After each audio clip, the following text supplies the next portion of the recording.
نحمده ونصلي على رسوله الكريم اما بعد فاعوذ بالله من الشيطان الرجيم بسم الله الرحمن الرحيم رب اشرح لي صدري ويسر لي امري واحلل عقدة من لساني يفقهوا قولي ربي زدني علما۔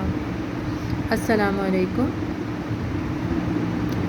آج ہم اپنا لیسن 3 یعنی کہ حضرت ہود علیہ السلام کے بارے میں پڑھیں گے۔ اچھا، ان کا زمانہ حضرت نوح علیہ السلام کے بعد آتا ہے۔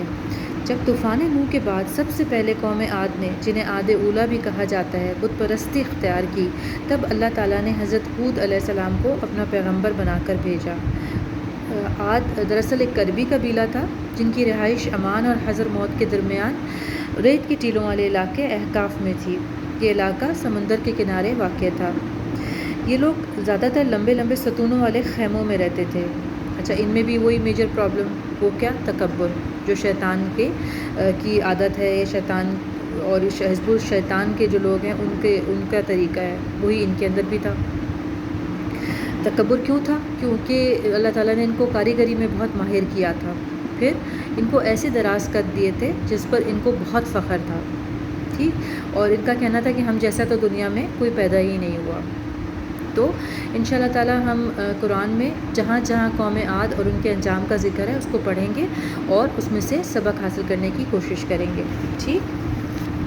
چلیے، سب سے پہلے دیکھتے ہیں سورہ ہود کی آیت نمبر 50-60۔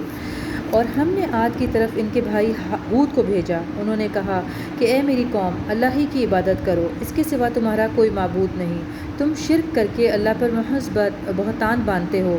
اے میری قوم، میں اس واعظ و نصیحت کا تم سے کچھ صلہ نہیں مانگتا، میرا صلہ تو اس کے ذمے ہے جس نے مجھے پیدا کیا، بھلا تم سمجھتے کیوں نہیں؟ اور اے میری قوم، اپنے پروردگار سے بخشش مانگو، پھر اس کے آگے توبہ کرو، وہ تم پر آسمان سے موسلا دار بینہ برسائے گا اور تمہاری طاقت پر طاقت بڑھائے گا، اور دیکھو گنہگار بن کر روگردانی نہ کرو۔ وہ بولے، اے ہود، تم ہمارے پاس کوئی دلیل ظاہر لے کر نہیں آئے، اور ہم صرف تمہارے کہنے سے نہ اپنے معبودوں کو چھوڑنے والے ہیں اور نہ تم پر ایمان لانے والے ہیں۔ ہم تو یہ سمجھتے ہیں کہ ہمارے کسی معبود نے تمہیں آسیب پہنچا کر دیوانہ کر دیا ہے۔ انہوں نے کہا، میں اللہ کو گواہ بناتا ہوں اور تم بھی گواہ رہو کہ جن کو تم اللہ کا شریک بناتے ہو میں ان سے بیزار ہوں۔ جن کی اللہ کے سوا عبادت کرتے ہو وہ اور تم سب مل کر میرے بارے میں جو تدبیر کرنی چاہو کر لو اور مجھے مہلت نہ دو۔ میں اللہ پر اور جو میرا اور تمہارا سب کا پروردگار ہے بھروسہ رکھتا ہوں۔ زمین پر جو بھی چلنے پھرنے والا ہے وہ اس کو چوٹی سے پکڑے ہوئے ہے، بے شک میرا پروردگار سیدھے راستے پر ہے۔ اگر تم روگردانی کرو گے تو جو پیغام میرے ہاتھ تمہاری طرف بھیجا گیا ہے وہ میں نے تمہیں پہنچا دیا ہے، اور میرا پروردگار تمہاری جگہ اور لوگوں کو بسا لائے گا، اور تم اللہ کا کچھ بھی نقصان نہیں کر سکتے۔ میرا پروردگار تو ہر چیز پر نگہبان ہے۔ اور جب ہمارا حکم عذاب آ پہنچا تو ہم نے ہود کو اور جو لوگ ان کے ساتھ ایمان لائے تھے ان کو اپنی مہربانی سے بچا لیا اور انہیں عذاب شدید سے نجات دی۔ یہ وہی عاد ہیں جنہیں اللہ کی نشانیوں سے انکار کیا اور اس کے پیغمبروں کی نافرمانی کی اور ہر متکبر و سرکش کا کہا مانا، تو اس دنیا میں بھی لعنت ان کے پیچھے لگی رہی اور قیامت کے دن بھی لگی رہے گی۔ دیکھو، عاد نے اپنے پروردگار سے کفر کیا، اور سن رکھو، ہود کی قوم عاد پر پھٹکار ہے، ٹھیک۔ اچھا، سب سے پہلے تو اس کو نوٹ کیجئے گا کہ سارے پیغمبروں کی دعوت کیا ہوتی ہے؟ ایک ہی، کہ ایک اللہ کی عبادت کرو، ٹھیک ہے۔ آپ آگے دیکھیں گے آپ کو یہی میسج بار بار جو ہے وہ ریپیٹ ملے گا۔ اور دراصل کیا مقصد ہے؟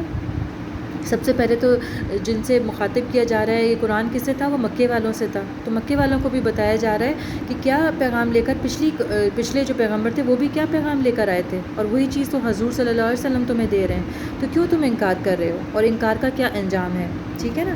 اچھا، آگے ایک اور چیز دیکھیے گا کہ حضرت ہود علیہ السلام نے کیا کہا کہ میں تم سے کچھ صلہ نہیں مانگتا، ٹھیک ہے نا، یعنی بے لوث ہو کر جو ہے وہ اللہ کا پیغام پہنچا رہا ہوں۔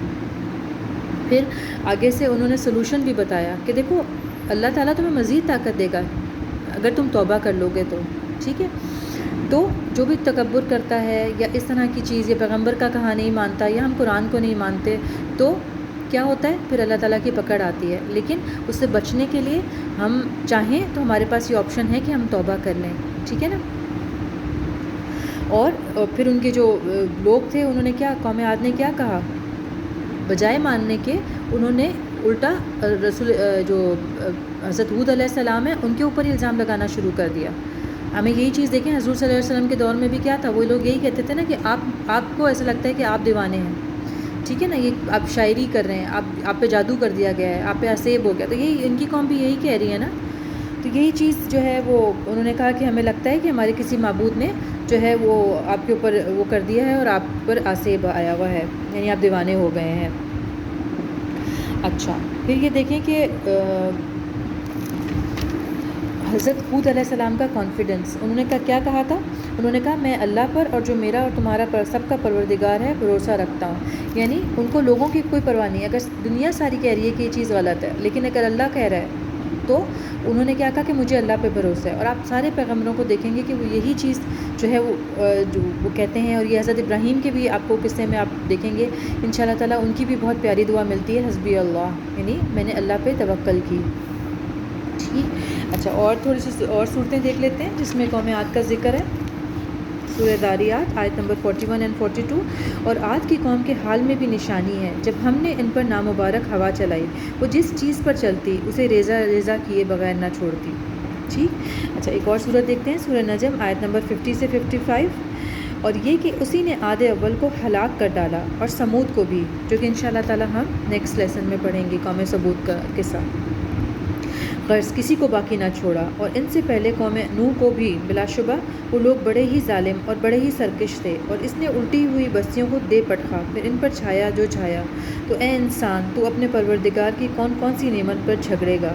ٹھیک. ایک اور صورت دیکھتے ہیں, سورہ قمر آیت نمبر 18 سے 22.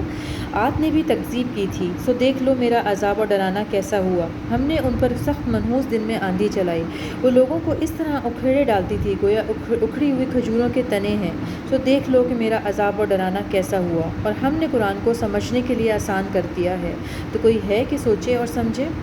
یعنی یہ منحوس دن سے کیا مراد ہے کہ ان کے لیے منحوس تھی, ٹھیک ہے, ورنہ اللہ تعالیٰ دن جو ہیں وہ سارے اللہ کے ہی ہیں, ٹھیک ہے. اور ہمیں کسی دن کو منحوس نہیں سمجھنا چاہیے, بلکہ یہ اس سے کیا مراد ہے, یہاں پر مراد یہ کہ ان کے لیے منحوس دن تھا. ٹھیک ہے. اور صورت دیکھتے ہیں, سورہ حاق کا آیت نمبر 6 to 8. رہے عاد, تو ان کا نہایت تیز آندھی سے ستیہ ناش کر دیا گیا.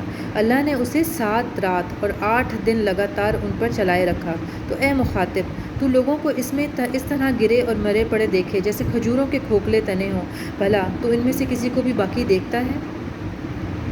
ایک اور صورت دیکھتے ہیں, سورہ فجر آیت نمبر 6 سے 14. کیا آپ نے جانا نہیں کہ تمہارے پروردگار نے عاد کے ساتھ کیا کیا, جو ارم کہلاتے تھے, اتنے دراز کر کہ تمام زمین میں ایسے پیدا نہیں ہوئے تھے. اور سمود کے ساتھ کیا کیا, جو وادی قرا میں پتھر تراشتے اور گھر بناتے تھے. اور فرعون کے ساتھ کیا کیا, جو خیمے اور میخیں رکھتا تھا. یہ لوگ زمین میں سرکش ہو رہے تھے اور اس میں بہت سی خرابیاں کرتے تھے. تو تمہارے پروردگار نے ان پر عذاب کا کوڑا نازل کیا, بے شک تمہارا پروردگار طاق میں ہے. ٹھیک. تو مختلف زمانوں میں وہی پیغام لے کر پیغمبر آئے, اور قوم نے جب نہیں مانا تو ان کا انجام کیا ہوا. یہ سب سے پہلے تو یہ کہ مکہ والوں کے لیے نصیحت تھی کہ مان جاؤ, ورنہ تمہارا انجام بھی اچھا نہیں ہوگا. اور اس میں ہمارے لیے بھی سبق ہے کہ ہم بھی دیکھ لیں کہ اللہ کا ڈرانا کیسا ہے. ٹھیک. جس کی موت آج آ گئی, جیسے اگر میری موت آ گئی تو پھر اس کے بعد تو پھر میں عمل کا کوئی راستہ نہیں بچتا, وقت ختم ہو جاتا ہے, مہلت ختم ہو جاتی ہے.